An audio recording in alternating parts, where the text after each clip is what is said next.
You're about to enter the darkest stretch of America's forgotten roads, where the only signs of life are the ones that disappear without warning. Along the desolate expanse of Highway 13, a chill has settled over drivers, passengers, and unsuspecting souls who dare venture too close to the edge. Tonight, we'll delve into the unsettling mystery that's been lurking just beyond the reach of prying eyes. And you won't be leaving until the truth claims your attention. Officer Jameson sat at his desk, sipping lukewarm coffee as he stared at the stack of files before him. His task was to investigate the spate of mysterious disappearances along Highway 13, where drivers seemed to vanish into thin air. He pored over the case notes, searching for leads or clues that might explain what was happening. But nothing stood out. No witnesses, no surveillance footage showing anything unusual, just a series of missing persons.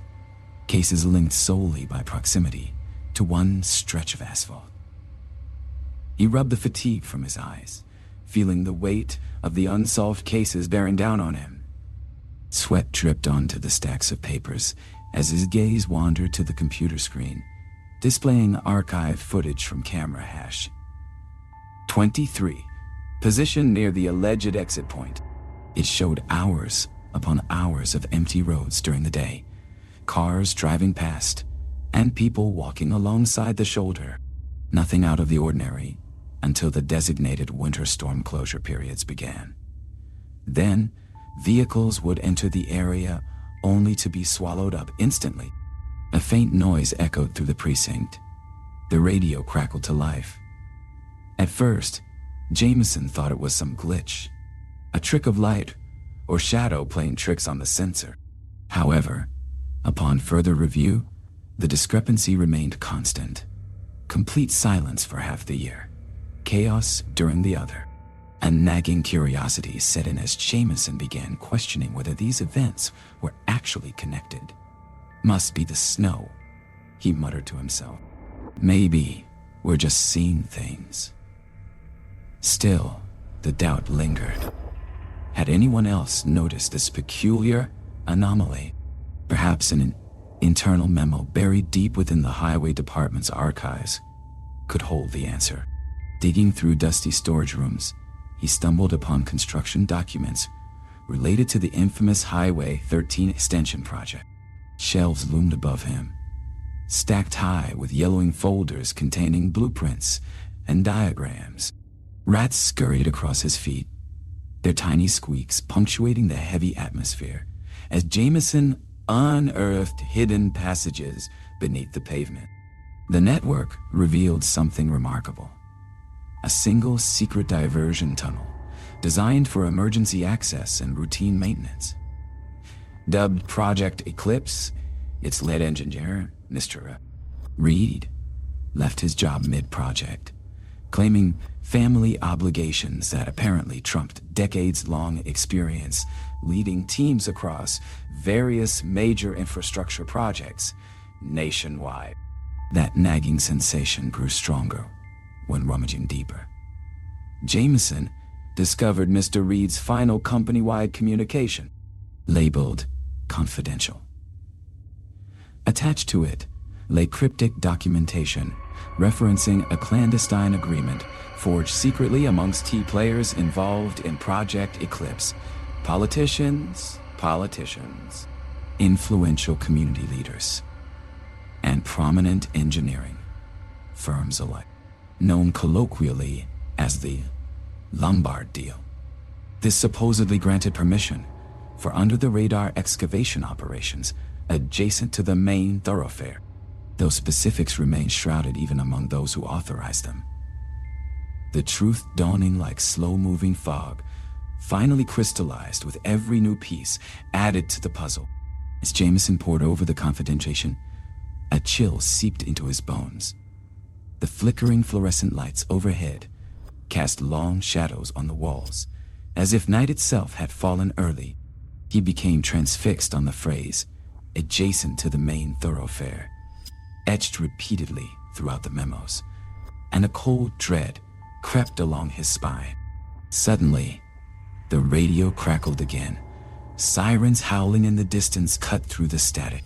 With each passing second, the cacophony swelled to deafening levels before dropping back down to nothingness, leaving behind an oppressive silence. Jameson's fingers trembled above the mouse, hesitant to summon the case files once more. His eyes flickered towards the window, where the gray sky hung heavy as a physical weight upon the glass. The ridges of his palm scraped roughly against the stubble on his chin as he massaged away the fatigue gathering there. An almost empty coffee cup glared at him, its surface slick with cooled-down residue. A low groan escaped his lips as he leaned back in his chair, its wooden legs squeaking ominously through the hushed office air. Faint hum of the radio remained a constant presence, punctuated by bursts of unsettling white noise. He hesitated, reaching out an unsteady hand toward his phone, when suddenly the room stilled around him. Outside, nothing moved, not even the wind. Not so much as a rustle of leaves disturbed the oppressive calm. It was then that the silence fell. Not just any silence, but one devoid of the soft hiss of the radio, devoid of any hint of external life. The phone, too, refused to yield its familiar steady pulse, leaving only blackness between himself and the unknown. The stillness stretched, thickening until it could be cut with a knife. And yet, somehow, amidst all this frozen tension, the shadows on his wall seemed to grow longer, twisting themselves into grotesque, grasping fingers that whispered unseen horrors within the hollows of his mind. The phone rang, jolting him upright with an ear-piercing screech that set every molecule of his being vibrating. He lunged for the receiver, nearly knocking it off the cradle in his haste. But instead of the expected ringtone or voice of whoever was calling, only more silence greeted him. Dead air clung to the end of the line like a shroud. A fresh realization struck Jameson. They were watching him. This wasn't some aberrant instance of technology gone awry. Something else lurked beyond those impassive windows, observing each twitch of muscle, each skipped heartbeat. And in that moment, as fear clawed at his chest, Jameson realized he'd left the lights on upstairs, waiting for someone who never came home. And now it waited.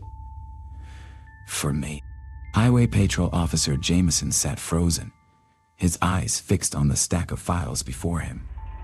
His coffee cup rested against his temple, forgotten in his haste to unravel the mystery.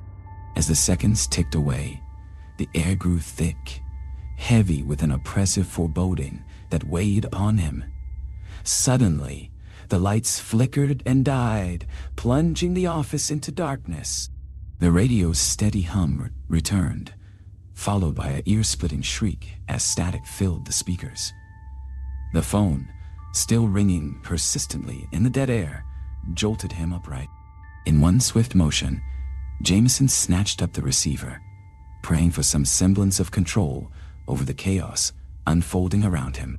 "Hello," he stammered, voice trembling, sweat trickling down his forehead. The line remained silent, except for a faint whisper carried on the windless night air outside. "They're coming." The words pierced Jameson's eardrums like shards of glass, sending shockwaves coursing through his body. Panic clawed at his throat as realization crashed down upon him. They were never going to let anyone leave. Frantically, he pried open the file cabinet, scattering papers across the floor. His gaze fell upon Mr. Reed's addendum, labeled "Confidential," the Lombard deal documentation attached within. This was it. The smoking gun he needed to expose the dark conspiracy. With shaking fingers, Jameson dialed his superior officer's number, his voice firm despite the terror etched on his face. "We have to get everyone off that highway," Jameson blurted into the phone. Now, as the connection held, relief flooded his veins. But then, just as quickly, despair set in.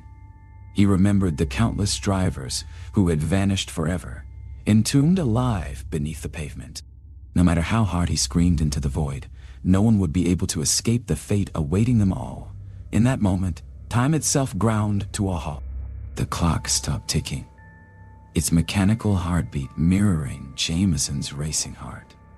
Outside, the world seemed paused, suspended between life and death.